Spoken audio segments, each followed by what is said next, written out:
Hey everybody, Smart Silver Stacker here. In today's video, I'm going to be talking about a few mistakes to avoid when investing in physical silver. I'll be sharing a couple of stories of people who bought gold and silver the wrong way, and I'll also be covering how to avoid paying too much for your precious metals. Over the past couple of years, the silver market has changed, and it's more important than ever to try to get the most metal for your money. So, let's get to it.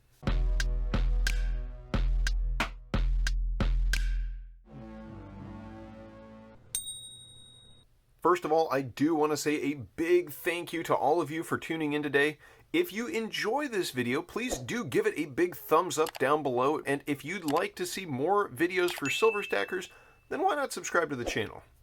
A viewer left a comment the other day on one of my videos about how silver is a bad investment because a friend of theirs bought some coins from a TV ad and then years later sold the coins at a We Buy Gold shop, and their friend was disappointed with the returns. The commenter didn't leave any specific dates, so it's kind of hard to know what the spot price was when their friend bought and sold, but regardless, to me, this is not an example of a reason not to buy silver.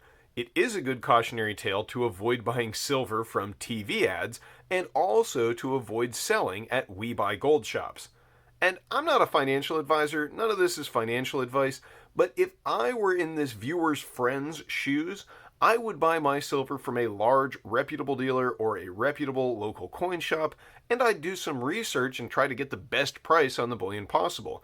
And when it was time to sell, I'd probably either try to sell my silver to another private investor like myself, or sell to a reputable dealer or reputable local coin shop, and again, I'd try to make sure that I got the most money for my silver that I could. This anecdote actually reminds me of a story from a member of my family living in Venezuela, and I've told this story on the channel before, but in case you haven't heard it, some years ago he had purchased an expensive 18-karat gold Rolex, and as hyperinflation destroyed the Venezuelan economy, he went to sell it to get some US dollars to pay bills with and buy groceries and that sort of thing, and he was upset that the buyer would only pay him the gold value of the watch, which was about 1/5 of the retail price. And he seemed to think that this story was a good example of why not to buy gold. Now, I had to tell him that it sounded more like a story of how gold could actually preserve wealth during hard times, but that Rolexes were a poor vehicle for investing in gold. Certainly, if he had invested in bullion coins or bars, his outcome would have been different. Anyway, the reason I'm making this video is because over the past couple years, things have changed in the precious metals market. Notably, premiums have risen a lot on silver bullion products, and this is something really important to pay attention to, especially for anyone who is new to stacking silver. And for anyone who isn't aware, when I refer to premiums on silver bullion, I'm talking about the price that you'll pay over the spot price of silver for your coin, bar, or round.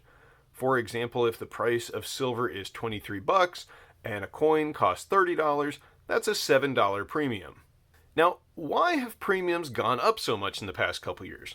Well, it's hard to say for sure. It could be increased demand for physical bullion in the face of record high inflation. It could be the Redditors over at Wall Street Silver trying to buy up all the physical bullion and trigger a short squeeze in the metal, such as the one that we saw in GameStop last year, although the silver market is a lot bigger than GameStop, so it's kind of hard to know how much of an effect this might have.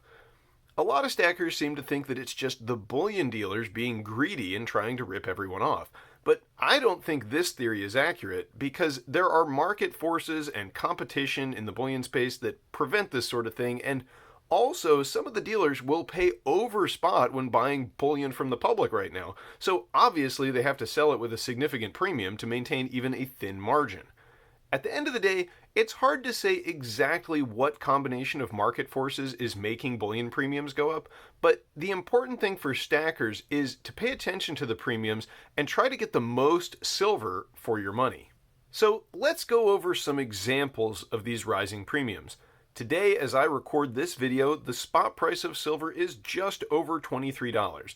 Let's go see what some bullion products are selling for. To get started, let's see what SD Bullion is selling a Silver Eagle for, $31.63. And to get that price, you've got to buy in volume, but let's just say that that's the price. Well, that's a markup of $8.59 over spot, or about 37%. And guys, I'm using SD Bullion as an example here because oftentimes they have some of the lowest prices on bullion. If you're new to stacking, definitely check them out, but also definitely shop around because sometimes you can find better deals and you always want to pay as little as possible for your bullion while still ensuring that you're dealing with a reputable dealer. Also, if you have a local coin shop nearby, make sure you check them out because oftentimes they will have better pricing than the big online dealers, especially in this age of rising premiums. But if you're like me and you don't have a nearby local coin shop, SD Bullion is not a bad place to start the search for a good deal. And again, I'm not a financial advisor, I'm just sharing with you guys my thoughts and experiences. So, an $8 markup for a silver eagle seems pretty extreme, although honestly, to me, it's kind of hard to say whether the premium is worth it or not. I can remember when premiums on eagles were about $3, and back then lots of people said that was too high. Well, obviously, stackers who paid that $3 premium are doing pretty well now because they can charge a higher premium when they go to sell. But for me personally, a 37% markup on an eagle is too rich, and I'll be looking at some other forms of bullion to stack for the time being. Next, let's take a look at 90% junk silver. At SD Bullion right now, they have $10 face value of these coins for $205.98. $10 face value of 90% junk silver contains roughly 7.15 troy ounces of pure silver. So this comes out to a price of about $28.80 per troy ounce. It's not as bad as eagles, but still a 25% markup over the spot price of silver. Now, I love me some junk silver, and at these prices, I'd rather stack junk than eagles, but it's still definitely not the best way to get the most silver for your money. So if you want to pay the lowest premium for silver possible, where should you look? Well, typically larger silver bars like this 1 kilo bar are going to have the lowest premiums attached to them. It's cheaper for mints and fabricators to make one big bar than several smaller coins or rounds, and these products are available from private mints who typically charge less of a markup than government mints. On SD Bullion right now, you can get a random pattern generic kilo bar for as low as $837.73, and 1 kilo is about 32.15 troy ounces, so that comes out to about $26.05. Now we're talking. A few years ago, that would sound like a pretty high premium for a bar like this, but in 2022, a $3 markup over spot is not too shabby. But remember how I said that you always want to shop around? Well, if you head over to HeroBullion.com, a smaller and newer dealer than SD Bullion, they've got these really nice Germania Mint kilo bars as low as $819.11. Now, you do have to buy 15 of them to get that price, but even if you just buy one, you'll still only be paying $825.54, or about $25.66 per troy ounce. And Germania mint bars are a lot nicer than random generics. Now, I don't have any of their 1 kilo bars, but I do have this 500 gram half kilo bar that I picked up from them a few weeks ago. And it's a really, really nice bar. I mean, I like it a lot. It's got this holographic mark on the back. It's got a serial number. It comes in its own box. So definitely a step up from your typical just generic silver bar. So am I saying to go load up on Germania mint kilo bars? Well, you could do a lot worse than that, but no. The point of this video is just that you want to do your own research, your own due diligence, and spend some time shopping around before you just jump into buying silver bullion. Really, you should be doing all of those things before you make any investment. If you don't, you're really just gambling. And why do I like kilos more than, say, a 100-ounce bar? Well, 100 ouncers are pretty cool, but honestly, they're a bit heavy and unwieldy compared to 1 kilo bars. And while I do think that this 100-ounce Engelhard is super cool, I probably won't be stacking a lot more 100-ounce bars. The savings you get on a 100-ounce bar over a 1 kilo bar is typically pretty minimal, and the kilos are a lot more convenient and also a lot more divisible. So that's just my 2 cents on that. And one last thing about dealer pricing. You'll notice when you visit most dealer sites that they charge a higher premium if you pay with a credit card, typically 2 to 4% more. And this is because they have to cover the fees that credit card companies charge them. So if you want to pay the lowest price, you'll want to pay with either a check, a wire transfer, or an e-check ACH transfer. And if you're shopping at a local coin shop, you'll generally get better pricing if you pay with cash versus a card.